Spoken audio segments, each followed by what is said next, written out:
Assalamualaikum warahmatullahi wabarakatuh. Perkenalkan, saya Ursula Iranini dari Universitas Siber Asia. Di sini saya akan memberikan paparan terkait dengan analisis pengaruh Danantara terhadap sistem pengendalian manajemen dan pengelolaan keuangan dalam organisasi BUMN di Indonesia. Di sini untuk latar belakang Danantara, saya akan menjelaskan terkait definisi Danantara terlebih dahulu. Danantara adalah inisiatif strategis pemerintah untuk memperkuat pengelolaan dan pengawasan terhadap BUMN. Nah, di sini program ini bertujuan untuk menciptakan efisiensi, transparansi, dan akuntabilitas dalam operasional BUMN. Lalu yang kedua adalah pentingnya SPM dalam hal ini adalah berperan penting dalam pengelola sumber daya, memonitoring kerja, dan menilai hasil yang dicapai oleh BUMN.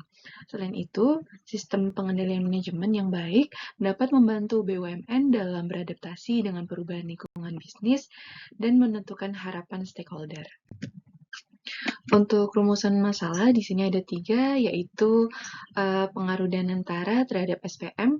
Nah, di sini terkait dengan bagaimana Danantara mempengaruhi struktur dan proses sistem pengendalian manajemen di BUMN, termasuk perubahan dalam komunikasi internal dan pengambilan keputusan.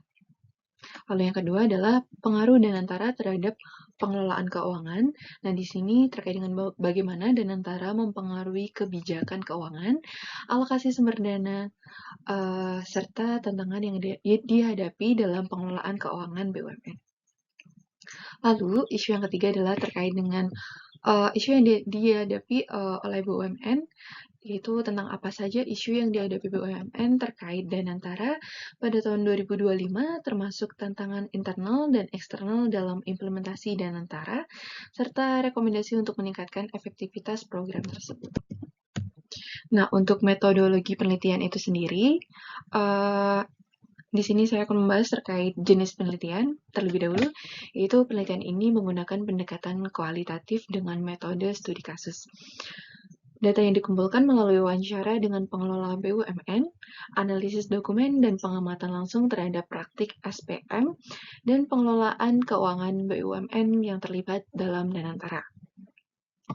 Lalu yang kedua adalah terkait dengan teknik pengumpulan data, dilakukan melalui wawancara mendalam. Selain itu juga survei serta analisis dokumen terkait dengan kebijakan Danantara dan laporan keuangan BUMN. Nah, di sini data sekunder dari sumber-sumber terpercaya seperti laporan pemerintah dan artikel ilmiah juga digunakan. Lalu yang terakhir adalah analisis data. Di sini data yang terkumpul dianalisis dengan metode analisis tematik, di mana peneliti mengidentifikasi pola-pola dan tema-tema yang muncul dari data untuk memberikan pemahaman yang lebih baik tentang pengaruh Danantara terhadap SPM dan pengelolaan keuangan BUMN. Lalu di sini konsep sistem pengendalian manajemen.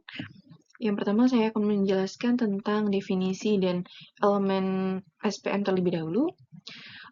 Di sini SPM merupakan alat yang digunakan oleh manajemen untuk mengarahkan dan mengendalikan organisasi.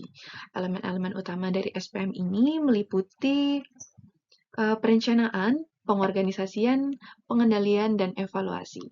Dalam konteks BUMN, SPM juga harus mempertimbangkan aspek akuntabilitas publik dan transparansi. Lalu yang kedua adalah peran SPM dalam organisasi. Nah, di sini SPM bertujuan untuk memastikan bahwa semua aktivitas dalam organisasi selaras dengan tujuan strategis yang telah ditetapkan. Lalu dalam BUMN, SPM juga berperan dalam mengelola risiko dan memastikan bahwa sumber daya yang digunakan sudah secara efisien. Lalu, pengelolaan keuangan dalam BUMN. Yang pertama, saya akan menjelaskan tentang prinsip-prinsip pengelolaan keuangan. Nah, untuk pengelolaan keuangan yang baik dalam BUMN harus berlandaskan pada prinsip transparansi, akuntabilitas, dan efisiensi. Setiap keputusan keuangan harus didasarkan pada analisis yang mendalam dan mempertimbangkan dampaknya terhadap masyarakat serta lingkungan. Lalu, untuk tantangan dalam pengelolaan BUMN, yaitu sering menghadapi tantangan dalam pengelolaan keuangan, termasuk masalah likuiditas, pengelolaan utang, dan risiko investasi. Data dari Kementerian BUMN menunjukkan bahwa pada tahun 2022, beberapa BUMN mengalami kesulitan dalam memenuhi kewajiban keuangan mereka, yang mengakibatkan perlunya restrukturisasi dan pengawasan yang lebih ketat. Nah, berikut adalah penjelasan Danantara dalam konteks BUMN. Yang pertama, terkait dengan sejarah dan perkembangan Danantara. Danantara diperkenalkan sebagai bagian dari reformasi struktural BUMN oleh pemerintah Indonesia pada tahun 2023. Inisiasi ini bertujuan untuk mengatasi berbagai masalah yang dihadapi BUMN, termasuk kurangnya transparansi dan akuntabilitas. Sejak peluncurannya, Danantara telah mengalami berbagai tahap perkembangan untuk meningkatkan efektivitas. Lalu yang kedua adalah terkait dengan relevansi Danantara dalam pengelolaan BUMN. Danantara sangat relevan dalam konteks BUMN karena memberikan kerangka kerja untuk meningkatkan efektivitas operasional dan akuntabilitas. Melalui Danantara, BUMN diharapkan dapat lebih responsif terhadap kebutuhan masyarakat dan lingkungan, serta berkontribusi lebih besar terhadap pembangunan ekonomi nasional. Lalu, kesimpulan dan rekomendasi, Danantara memiliki potensi besar untuk meningkatkan SPM dan pengelolaan keuangan di BUMN. Namun, implementasi Danantara membutuhkan koordinasi yang baik antara lembaga dan komitmen yang kuat dari para pemangku kepentingan. Rekomendasi untuk meningkatkan efektivitas Danantara dapat meliputi yang pertama, meningkatkan koordinasi antar lembaga terkait. Yang kedua, meningkatkan kapasitas SDM BUMN dalam menerapkan Danantara. Dan yang terakhir adalah pengembangan sistem monitoring dan evaluasi yang efektif.